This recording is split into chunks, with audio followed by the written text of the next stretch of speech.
Good afternoon, everyone. My name is Michael Malooly. I'm an Alumni Relations Executive here at Trinity College Dublin, and it's my pleasure to introduce today's webinar. Today's webinar is being hosted by the Trinity Business Alumni, Trinity's largest alumni affinity group, who regularly organise high-quality events such as this with the very best of speakers on a whole range of topics.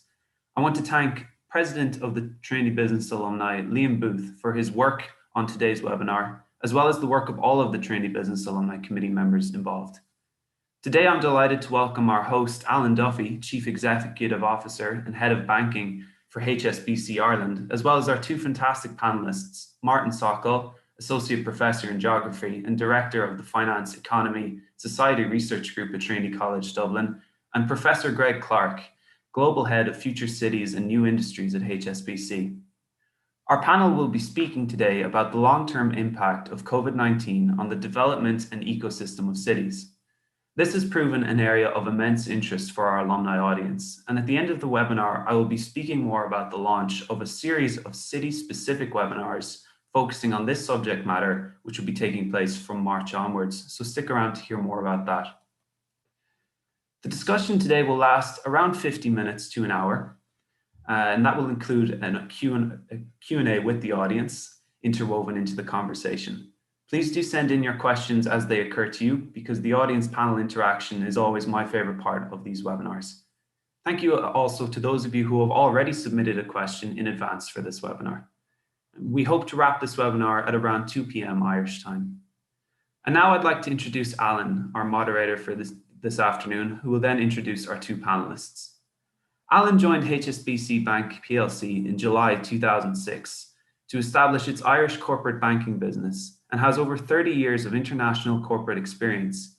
Alan took on the role of CEO in May 2014 and continued in his role as Head of Banking for Ireland. Prior to joining HSBC, Alan held the position of Head of Wholesale Banking for ING Bank NV, based in Dublin. He has also held the position of Head of Lending with Bank Bruxelles Lambert, as well as spending 5 years with the Scotiabank Ireland Limited, with responsibility for originating a wide range of corporate transactions across the Nordic market.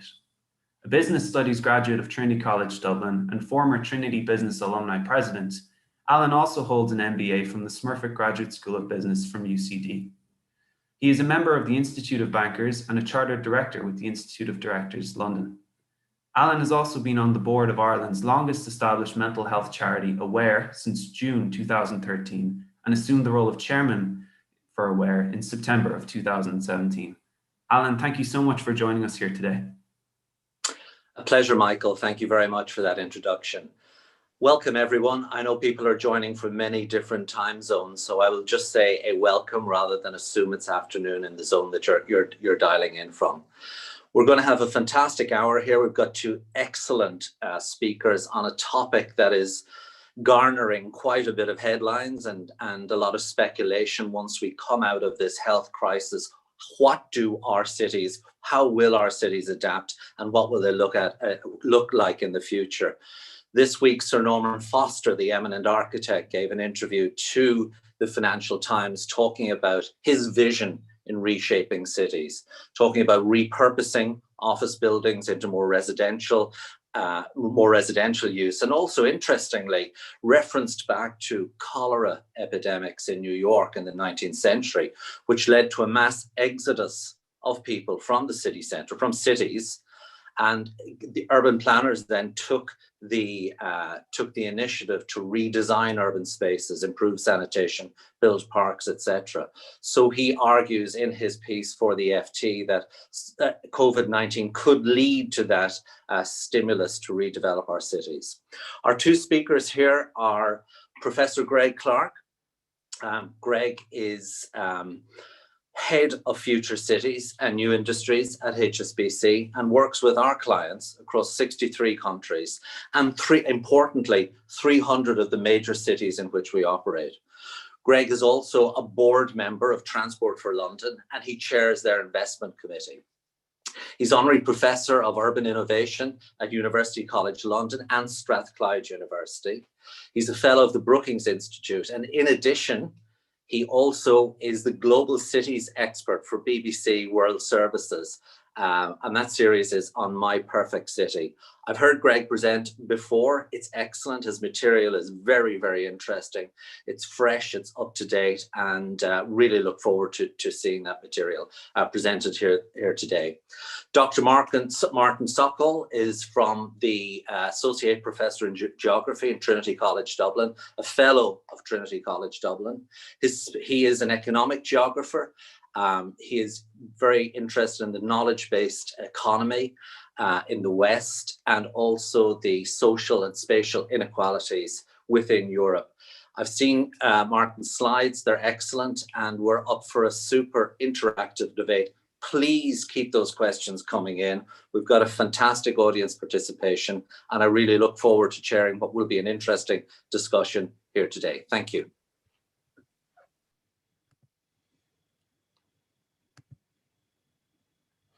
Well, Alan, thank you very much indeed.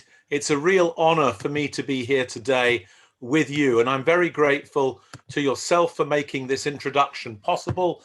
I'm grateful, of course, to Martin for sharing the stage with me, to Michael for the introduction, and of course to Siobhan, who's actually pulling all the strings behind stage. We're having this conversation at a very, very interesting time. Only in the last week, I've been debating with people the future of public space and of live events. Will our stadiums ever be full again? We're talking about whether there'll be a return to public transport, or whether people will continue to preference the private car. How much of our offices will be repopulated after the pandemic? And of course, how has the pandemic accelerated what was already a structural decline in retail? So from a business point of view, the future of our cities and what happens with our cities has become even more important. But I have to caution, as I'm sure Martin will as well, that there's a very high degree of uncertainty about some of these very big questions. And that uncertainty is made more complex, I think, by some other ingredients. How far and how fast will we pursue the remedies for climate change and the broader ESG agenda that we're all now battling with? What will be the impact of Brexit on the European urban system? A very topical question. How will the new geopolitics play out in the context of the American election? And of course, also, as we see the economic center of gravity in the world shift eastwards, what can we expect from Asia Pacific in the future in terms of leadership on these issues? So it's in this context that I want to talk just for 10 minutes about the future of Europe's cities and what some of the issues might be that we have to think about. Now, the broader context for this, as I see it, is what I would call the urban century, or the century of the city, 1980 to 2080, from 40% of 6.5 billion people to 80% of 9.5 billion people living in cities.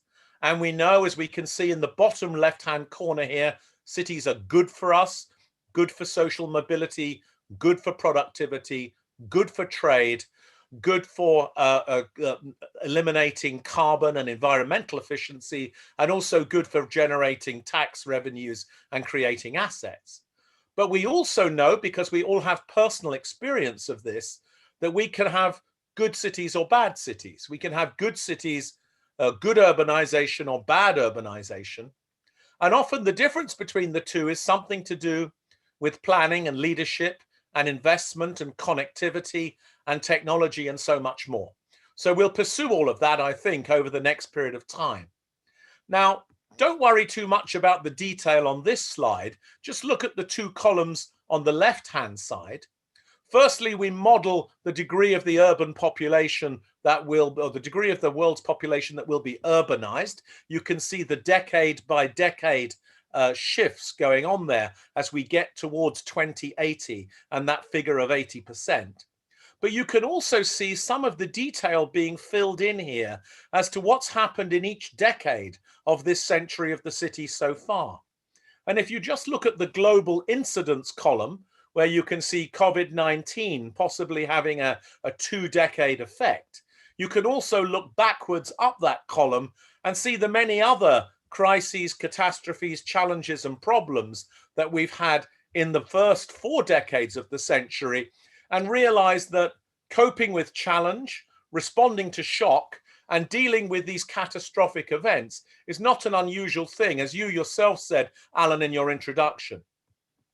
Now, when we think about the European cities in this context, I want to make two sets of overarching remarks. Firstly, of course, Europe is a highly urbanized continent, about 80%. Interestingly, Ireland, of course, about 63% urbanized, not as highly urbanized as some other countries in Europe, giving it a certain amount of flexibility in how it responds to these challenges.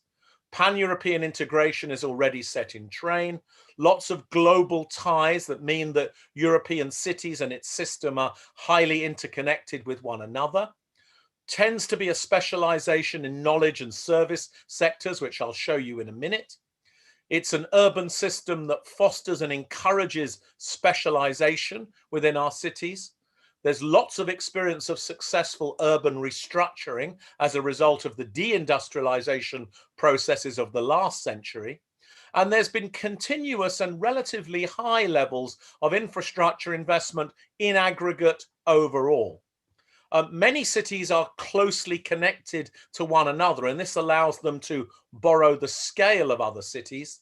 And we have a very large number of what we might call medium density, high amenity cities, the Barcelonas, the Parises, the Viennas, the Amsterdams, the Stockholms, that create this kind of livability brand.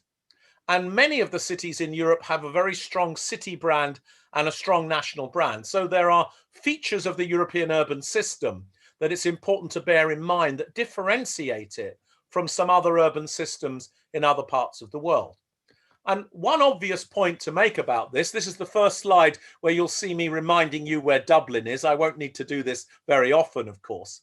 But one of the things that's important about this is that the European urban system has a relatively large number of what we might call medium-sized cities, and it relies a lot on this network of medium-sized cities for its quality of life, for its productivity and its connectivity. It's not a continent that's highly dependent on very large cities. Now, in this context, we can begin to say some things about Europe. You can see the degree of urbanization on the left relative to the Americas, but you can also see that the fastest growing cities include Dublin as the second fastest growing, if you like, a new cycle of urbanization in train, second only to Oslo, which is in a certain sense in its first cycle of real urbanization. So very fast growing city of Dublin, and urbanization in Europe continuing even though it's stable. And many of these European cities beginning to occupy these very important roles in advanced industries. If you like, the cities in the center of this diagram are the ones that are the highly diversified centers of decision making, information production, and of course corporate headquarters. Increasingly, they have diversified economies with a strong kind of innovation dimension to what they're doing. The cities on the right-hand side are the gateway cities for the fast emerging economies of the world, playing new roles, bringing talent, investment, connectivity, ideas and visitors into their countries and for the first time.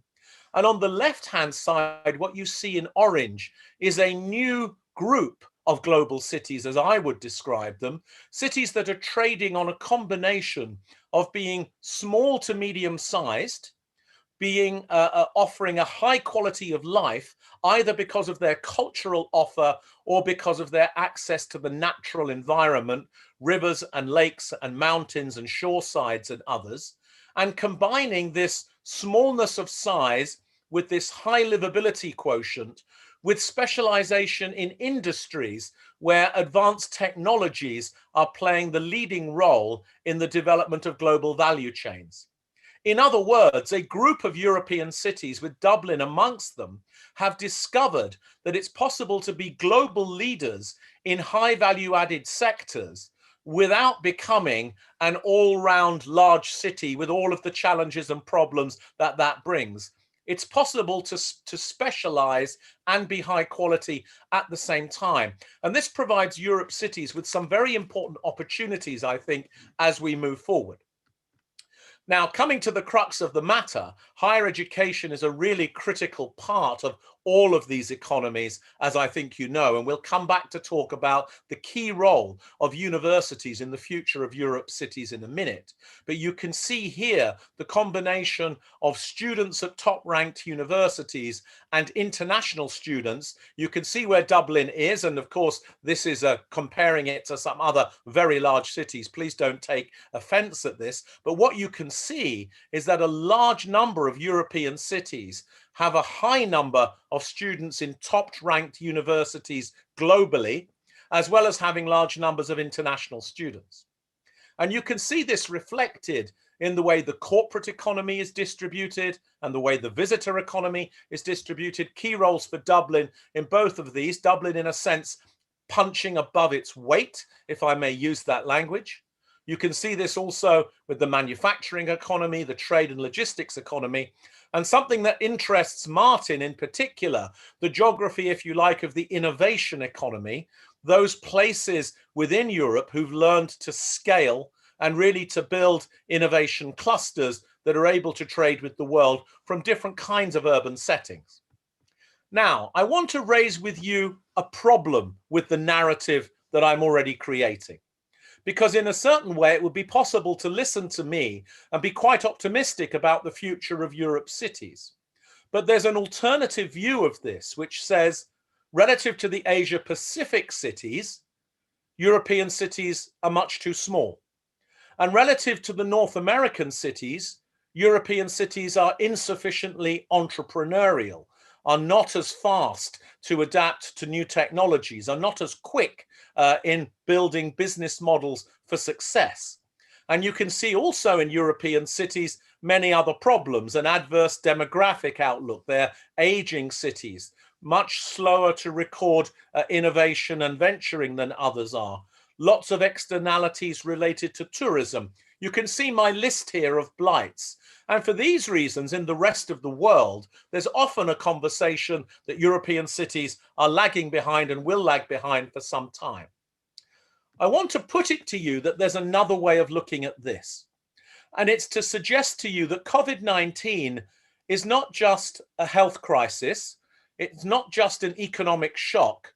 It's not solely a microscope on our societies, although it is all of those things.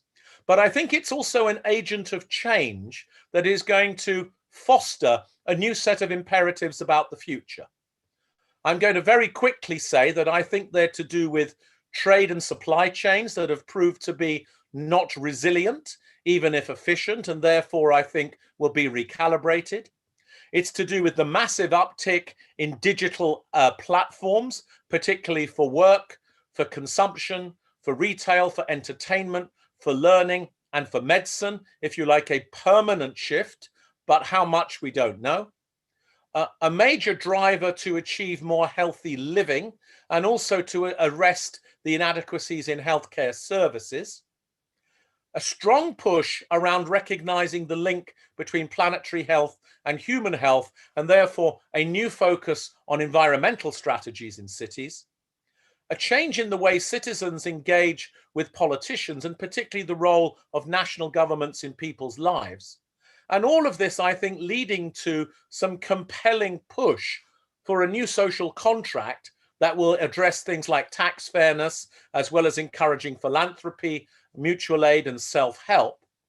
And as part of that, a new license to operate for business. In other words, the longer-term effects of COVID-19 could be to change the way our economies work, the way our societies work, the way our relationship with the environment is calibrated, and of course, how we use technology in every part of our lives. Now, if this is correct, we're moving much more towards not so much a shift from the physical city to the virtual city, but the emergence of a new kind of what I'd like to call a blended city, a more hybrid city, a city where we use the physical assets of the city, but we also use the virtual platforms that technology provides for us.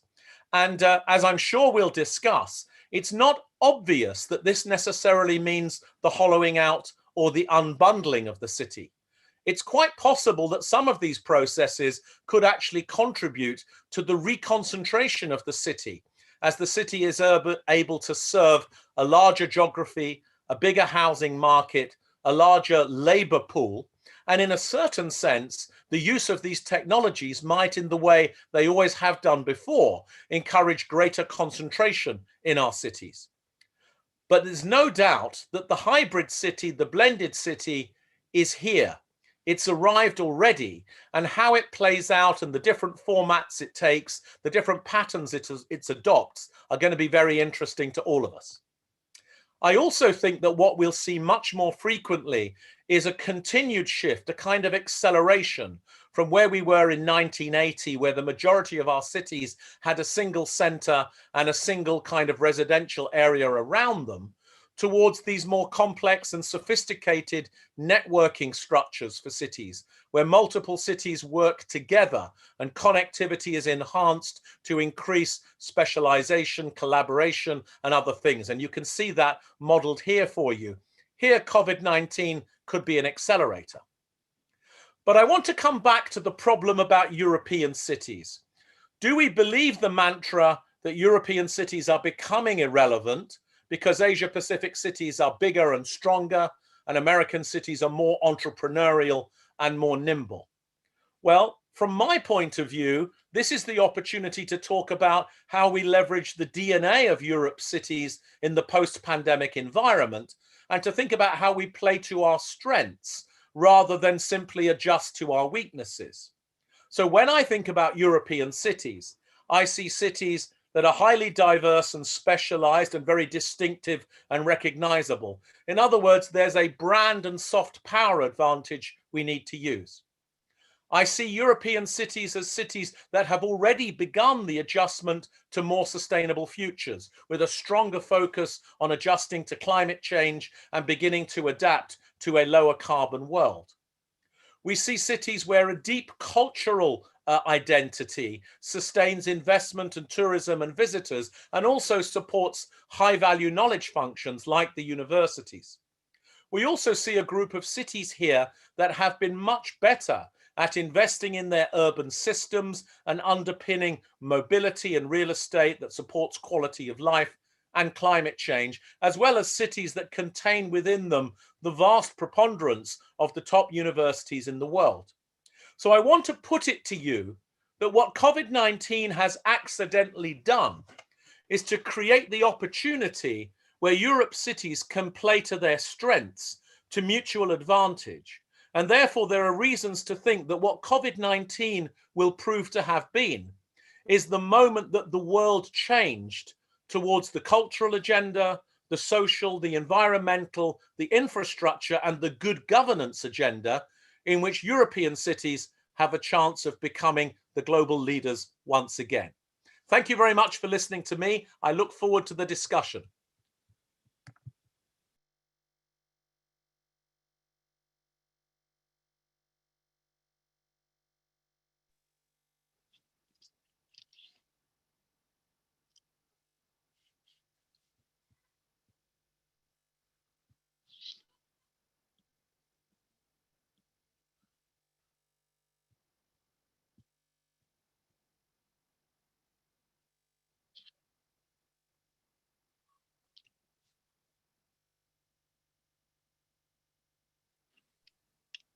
Hello, everybody. Can you hear me?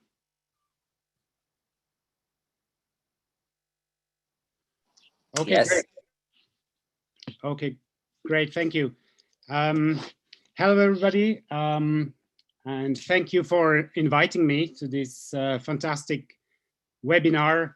It is a great pleasure and an honor to be part of it, especially having an opportunity to speak after such a distinguished speaker as Professor Clark.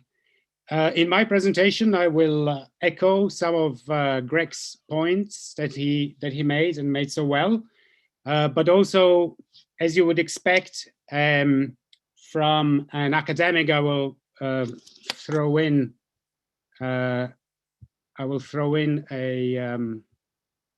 couple of critical points as well. So I'm Martin Sokol, and I'm associate professor in geography in Trinity College. And I suppose the first issue that we would like to ask as to what geographers have to do with cities.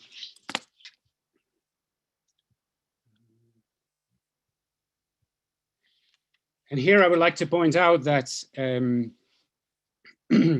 geographers have a long-standing interest in the issues of cities, and I would like to start by just giving you just a couple of examples that my own colleagues in the Department of Geography are doing a fantastic research, just highlighting a few examples, starting with Professor Anna Davies's research on Share City, which is about food sharing in contemporary cities and contributing to sustainability of contemporary cities. Dr. Cian O'Callaghan, who is working on fascinating research on urban vacancies, identifying them and reusing them. Dr. Federico Cugurulo, who is working on currently on a project that will look at the way in which shared autonomous cars will be reshaping our cities. Professor Iris Müller, our new chair of geography, who is physical geographer and coastal geomorphologist, but have been involved previously in research that concerns global cities that Greg just mentioned in his presentation, and in particular, their ecological adaptation in terms of flood hazards in London, San Francisco, and Singapore. And last but not least, colleague Phil Lawton is just about to launch a new master's program on smart and sustainable cities. And this is part of a wider initiative in Trinity of Trinity E3 Research Institute, which stands for Engineering, Environment, and Emerging Technologies. Now, moving on to my own kind of research, I would like to just highlight a couple of them. I was privileged to be part of a number of research projects that are, I think, relevant for the debate today. This includes Transform project, which looked at benchmarking and fostering of transformative use of information and communication technologies in the European regions. And Pollinet project on sustainable management of European polycentric megacity regions.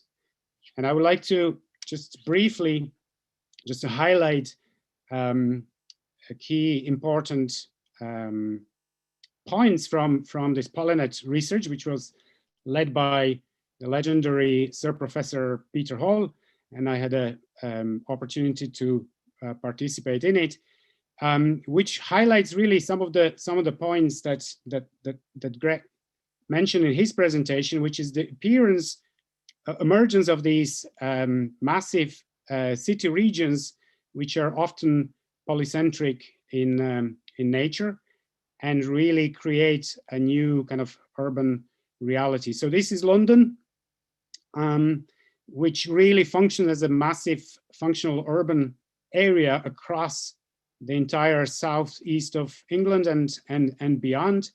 It's an area that has really multiple centers where people work and reside, and these centers are connected through transport and communication networks.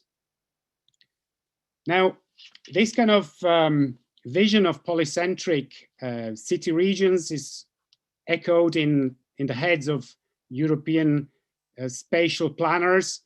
And so these are European territorial visions that the European Union is aspiring to.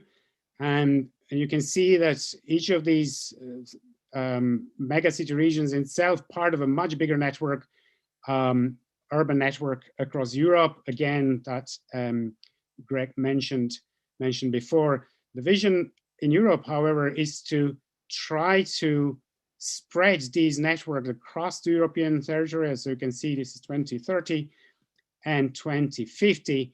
The idea being is that more and more of Europe's urban centers will be connected and networked and create really a massive polycentric mega region. The idea behind this, of course, is that this kind of polycentric Europe will be boosting Europeans' economic competitiveness. At the same time, it will be development which will be more balanced, so more peripheral areas of Europe will be included. And at the same time, this kind of approach is promising to deliver a higher sustainability. So all these points are extremely valuable. My own current research is also looking at European networks, although focusing on financial networks. And particularly my GeoFin project is looking at Western banks in Eastern Europe, exploring new geographies of financialization and the way in which Western European banks have penetrated Eastern Europe and involved Eastern Europe in banking and financial networks. Here I would like to highlight, however, the word financialization. I think that's critical to recognize that. And by financialization, as some of you may know, we understand a growing power of finance over economy and society. Now, this is important because within financialized economy, the relations between economic players are transformed. So in the financialized economy in which we all live, or most of us live, is dominated usually by financial markets. In GeoFin project, we research financial chains through which various actors are interconnected. What's important to realize here is that the productive, what's called the real economy, is really sandwiched between the financial markets at the top and the housing and rental markets at the bottom. And those markets are increasingly financialized themselves. So the other important point to highlight, and this is something that has been confirmed subsequently through the pandemic that we are in the middle of, is that the central banks are playing absolutely crucial role in maintaining the circulation of these financial chains, and without them, without the intervention of central banks, the system potentially could actually collapse. So in connection to today's topic, it's important to realize that, of course, cities and city regions are very much dependent on this circulation of finance, and are shaped by the way in which housing and rental markets are shaped. Now, with the emergence of the arrival of the COVID-19 pandemic, a number of things happened, and I published a paper with my wonderful colleague, Leonardo Pataccini, on my GeoFin team, published on paper on winners and losers in coronavirus times from the economic geography point of view.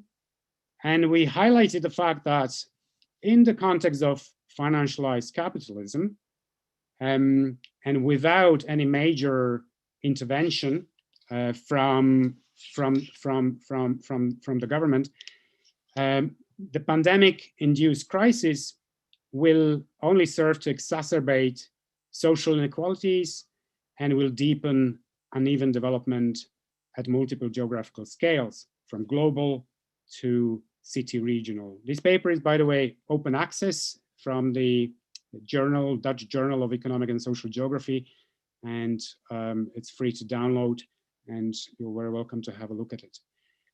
Anyway, our main hypotheses seem to be confirmed by the subsequent events.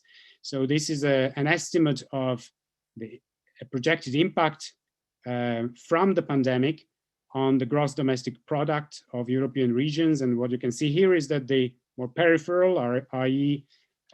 weaker or less developed regions, are expected to be hit harder than the more wealthier core regions of Europe. And if we zoom in into the kind of urban scale as well, this is these are recent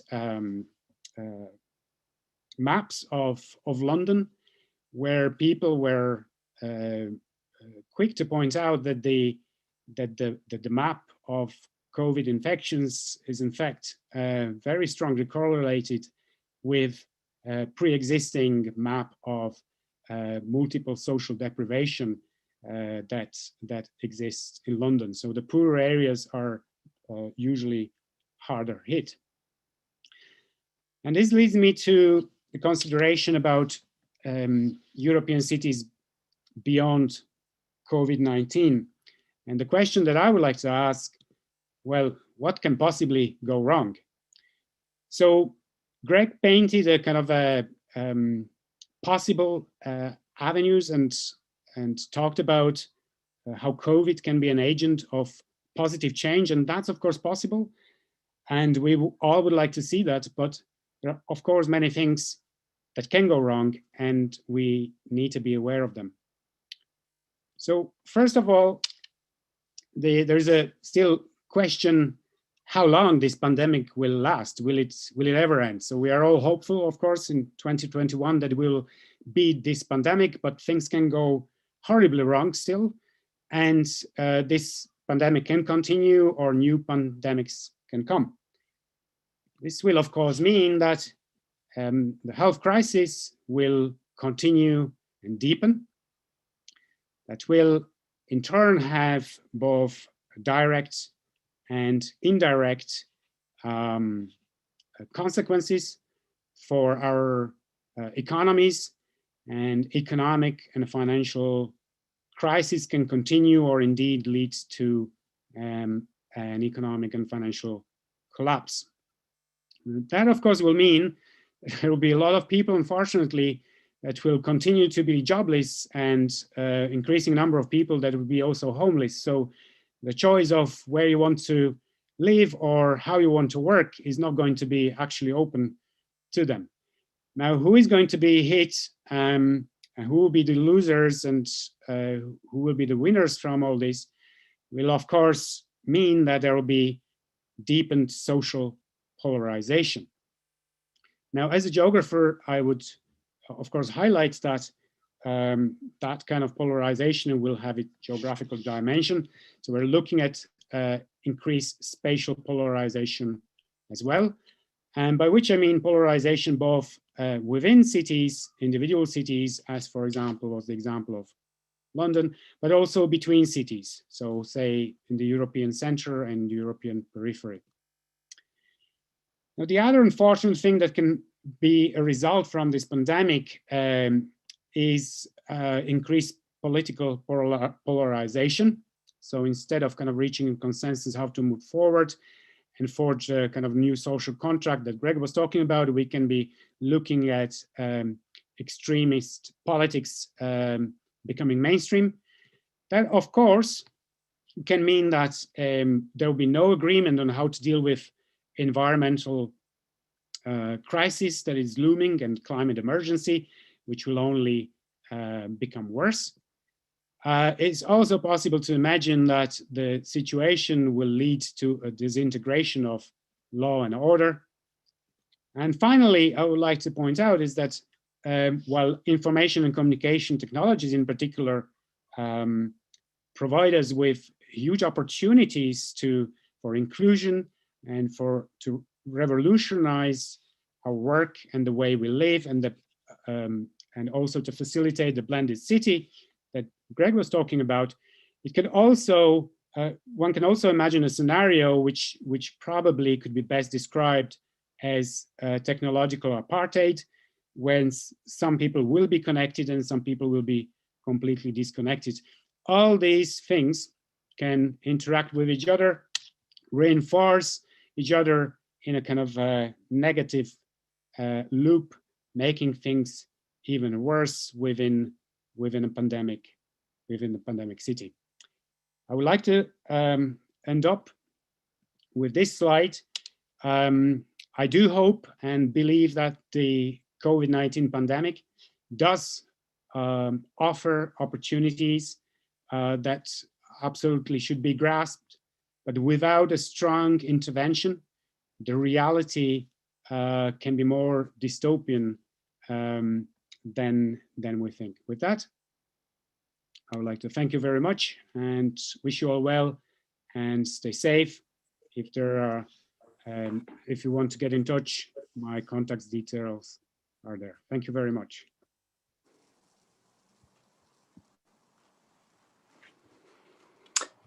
Thank you, Martin. Thank you very much for that. Lots of material there in both presenters.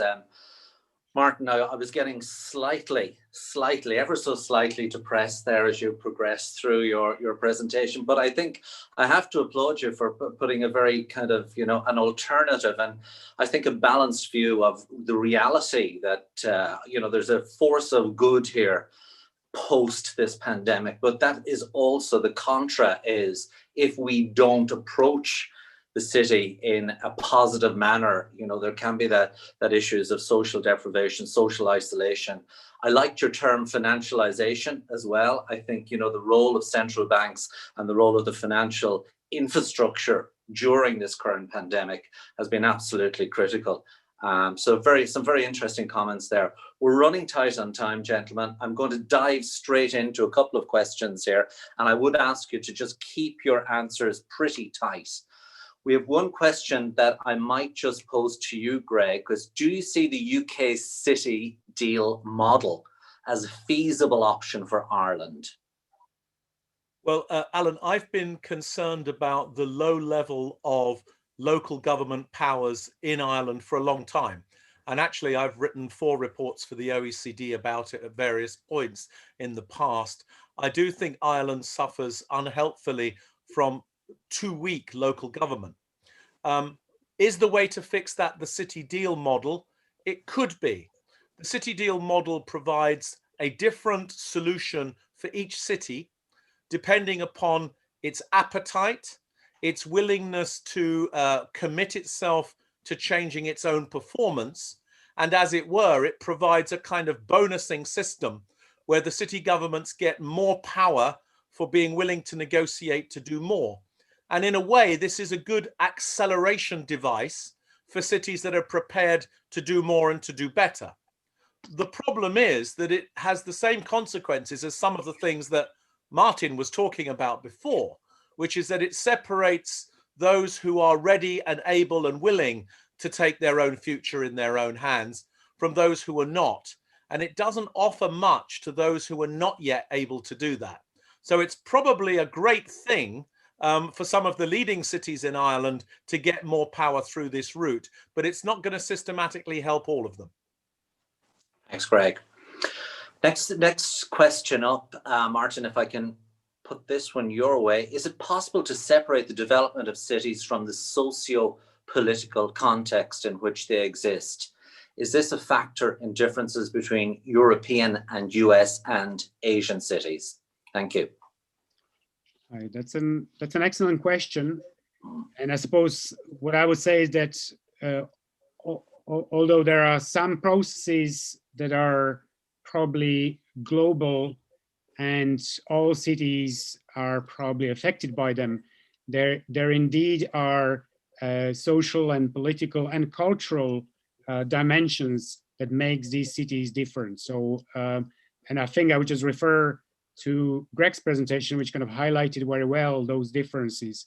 And that's both can be source of disadvantage, but also can be a source of a positive change and an advantage of how European cities can move forward. Okay, excellent. Thank you, Martin.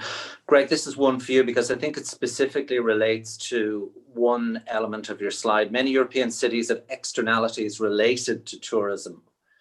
Could you expand on that? Well, to be very quick about this, Alan, during the last 2 decades, we saw a number of phenomena which are often described as, you know, the growth in urban tourism. Partly this was to do with low-cost travel. Partly it was to do with platform companies utilizing digital systems to take privately owned homes and use them for visitors. And we all know what some of the leading market names are in that field. And the consequence of this was that for a number of European cities, Barcelona, Amsterdam, Florence, Berlin, just to take a few, that such was the surge in demand for urban tourism that the consequence was 3 things. On the one hand, local people felt priced out and crowded out of their own cities. Secondly, these cities became slightly stuck with sort of identities or brands that they were a great place to have a good time. And while that's no bad thing, if that casts a shadow over the other things the city is good at, they can get locked into a negative model. And then the third thing that occurred, of course, was that you had all the normal price inflation consequences of things like this. So a number of European cities have said enough is enough. We don't want to attract this kind of tourism, even if it produces some return from the transaction. Actually, the opportunity costs are greater than the value added from this. And so we've now seen a series of cities producing proactive policies, regulations, incentives, and other things to try to reverse themselves out of that model of being a high intensity, low value urban tourism destination. And I think we'll see more of them as well. Excellent. Okay, I'm just going to split this question between both of you. So A is, it's on the future of private transport, assuming that it's going to be EV. What does this, Greg, maybe what does this mean for the design of homes and commercial buildings, existing and new? And then B, for you, Martin, I'm going to deftly not get into this as a banker. What do you think that banks understand how to value and finance the facilities needed to charge millions of vehicles? So Greg, maybe if I kick off with you first. Yeah, so I think my answer on part A is that as far as the motor car is concerned, it's definitely EV. But of course, the role of the motor car in the wider system of mobility is also a subject that's much discussed, Alan. And I think that we'll see different models of how EV cars integrate with other systems of transport, both public transport and also active transport. And I think you'll see different models emerging in different parts of Europe and different parts of the world, depending upon what the incumbent system already is. So that's a kind of an extra part of the question. How will it affect our homes? Well, our homes and our vehicles will be locked into an interdependent system of energy generation, energy storage, and energy uses. We will all become prosumers in one way or another, where we're producing and consuming energy, and the batteries in our cars and the batteries in our homes will have a dynamic relationship with each other using IoT type systems. This means that we will move away, I think, from paying energy bills to large providers over time. And I think those large providers now know that they have to build partnerships with communities, with home builders, with automobile constructors, and eventually, of course, the citizens are going to be their partners, not their customers. Excellent. Thanks, Greg. Martin, if I can hand over the financial question to you. Thanks, Alan. Well, I think this question actually highlights the point that I made previously about the importance of central banks. And there is a massive debate now about to what extent central banks, including in Europe, of course, ECB, the European Central Bank, the Fed in the US, and the Bank of England in the UK, for example, to what extent should their interventions support a green transition, if I put it simply? And this is an area, and of course, transport is one of the areas where we need to make a green transition, and very quickly. Our industrial and transport systems are too much dependent on oil and continue to be so unless a major action is being taken, unless quantitative easing, for example, by central banks will take green credentials into account and will stop, for example, purchasing assets that are not contributing to the green transition and will favor assets and investments that do contribute to green transition, including, for example, the transition towards green transport, electric vehicles, or what have you. So this is a part of much greater transformation, and unless action is taken at the kind of a central level, I think we are stuck with wrong incentives for not only banks but also for industrial players. So I think there's a big room there for central banks to intervene and to change the course. And of course, the pandemic didn't help now, because of course the prime interest is to support the economy. And unfortunately, that support has been somehow climate blind, in the sense that the central banks are happy to support all industries, regardless of their kind of carbon impact, for example. So this needs to be reassessed and changed, and quickly. Thanks, Martin. There's two questions. I'm just going to roll into one. We've only got about 4 minutes of Q&A left, and it's around, one question is just a statement, the concept of digital cities seem to stall. Any thoughts on this? And then broadband, another question, is broadband the holy grail? We're certainly in Ireland here, we're rolling out broadband to parts of the country that have been deprived of it and has consequently seen an economic decline over the last number of years. Thoughts? Maybe Greg to start off with. Well, digital infrastructure has become even more critical and key as a result of the pandemic, Alan. Big acceleration in digital platforms and their uses means we all need access to it. Martin was right to raise the alarm about digital divide, digital apartheid. I think he called it a real risk of all of that.